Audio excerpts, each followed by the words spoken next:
Attention, your paradigm is about to shift at the intersection of fact and reason.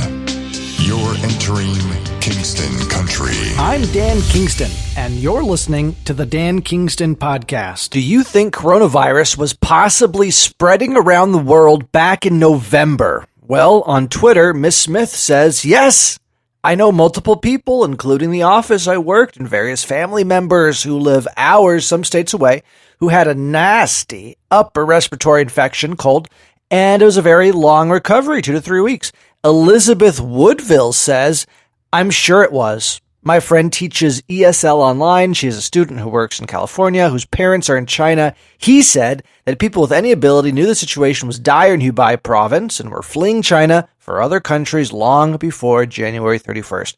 Captain Proton from Twitter says, I think my wife and I had it in the beginning of January. So yes, lots of anecdotal reports that coronavirus has been spreading for months, possibly as early as November. Now, that would defy the popular wisdom that says that's impossible. It's impossible that it started back in November. Well, today I'm doing something a little bit different. Maybe you've noticed it. Maybe you haven't. Lots of people podcast while drinking, and I enjoy a drink every now and then. I prefer wine or a gin, and I don't like a gin and tonic. I have a gin, I put in some olives, and I only drink after 5 o'clock. That's a rule. My grandma, she told me that. I said, Grandma, what's the secret to not becoming an alcoholic? She said, you can't drink before 5. Just make sure you drink after 5. You're okay. And I'm paraphrasing a bit. So I'm drinking a bit. I've had a few drinks from my gin, straight, no vermouth, no nothing in it, just 2 olives and gin. And I'm asking the question, do you think coronavirus is possibly spreading around the world back in November?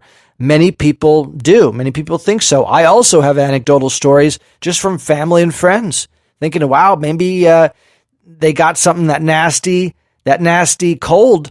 Maybe it was coronavirus. I guess we'll never know. We'll never know, right? So, a professor at epidemiology, I can't say that word sober. I certainly can't say it inebriated. This professor at UCLA, Dr. Robert Kim Farley, says it is possible that travelers to or from China may have already been exposed and transmitting COVID-19 to others a few months ago. And that would translate to December. Okay, so they're basically saying that if you had a dry cough or those symptoms at that time, it's not unreasonable to suspect that you maybe were exposed to coronavirus. It's according to UCLA professor Dr. Robert Kim Farley. Let me try to say that word one more time. Epidemiology professor at UCLA. All right. Also, Italian researchers are looking at whether higher than usual number of cases of severe pneumonia and flu maybe were coronavirus. That's in Italy. And so they're not going to know, but they're talking about maybe exhuming bodies, digging them up, testing and seeing, was this person, did they die of coronavirus back in November? That would signal the fact that this virus has been spreading for a long time. What does it mean if it has been in the community for a long time? Well, it means maybe, just maybe, we have built up some immunity, some herd immunity. That's what they call it. I don't call it that. Scientists call it herd immunity. Maybe you've been exposed and you're okay, you're safe. But what we can't, assume that we're safe. We all have to assume we could infect somebody still, or that we could be infected ourselves and pass it around, right? We got to assume that.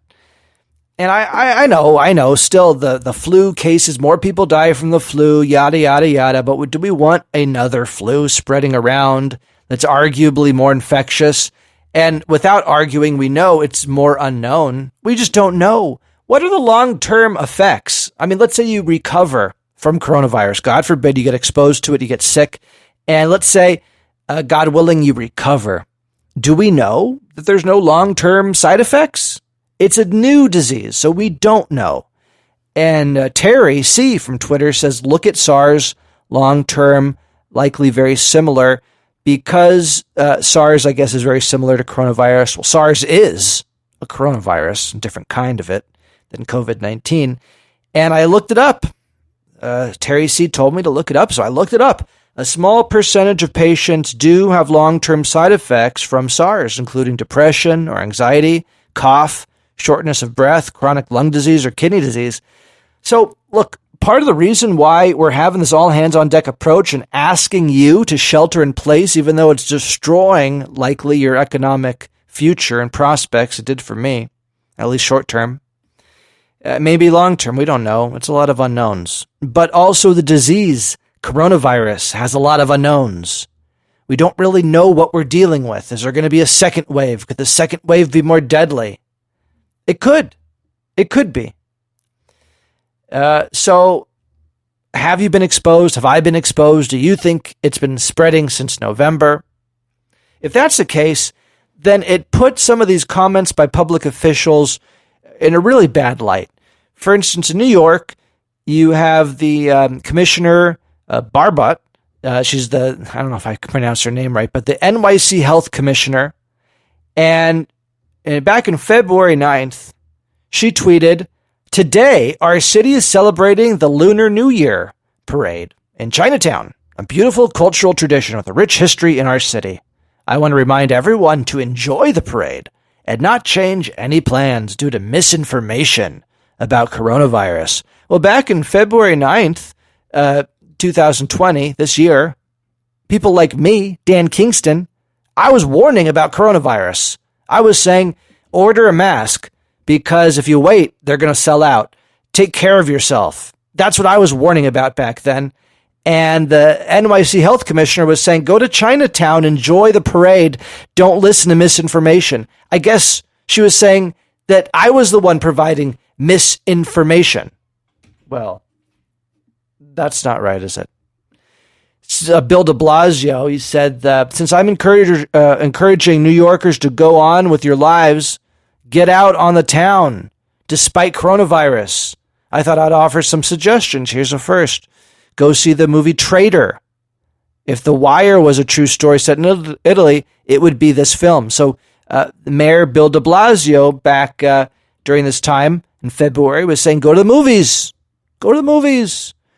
Mark Levine from NYC, a New York official, said, in a powerful show of defiance, coronavirus scare, huge crowds gathering in NYC's Chinatown for a ceremony ahead of annual Lunar New Year parade. Chants of be strong, Wuhan. If you're staying away, you're missing out. Well, yeah, you're missing out. You're missing out from being infected with coronavirus. Don't forget, Nancy Pelosi, there's a photo op of her going to San Francisco restaurants and in Chinatown saying, come on, come to Chinatown, don't be afraid, giving lots of hugs and kisses. So, now we do have community spread. It's clear it's spreading in New York, probably in California, probably where you are too. Do you believe there's an underreporting of coronavirus positives or deaths? That's the question. We know there's an underreporting in China, that's for sure. But is there an underreporting right here in the U.S.? Why? Is it to stave off panic? Is it because we simply don't have the numbers? Or is it because there is no underreporting? You really are getting it as it is directly from the source. I don't know. More unknowns than knowns. More questions than answers.